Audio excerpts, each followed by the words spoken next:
Bodoh sekali kalau kita tolak. Jangan diartikan kita sombong tidak mau menerima bantuan. Silahkan, kalau yang saya katakan itu, ini kan masalah kemanusiaan. Kalau siapapun yang mau bantu, masa kita tolak?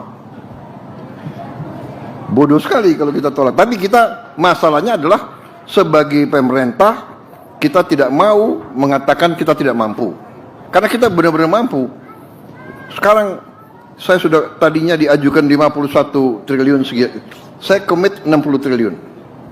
Berapapun yang kita butuhkan, saya kira dengan upaya nanti dredging kuala-kuala itu akan keluar uang lagi, nggak ada masalah.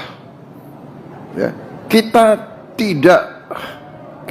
tidak memberi isyarat bahwa kita tidak mampu. Kita juga manusia. Kalau ada yang mau bantu ya kita terima dengan baik.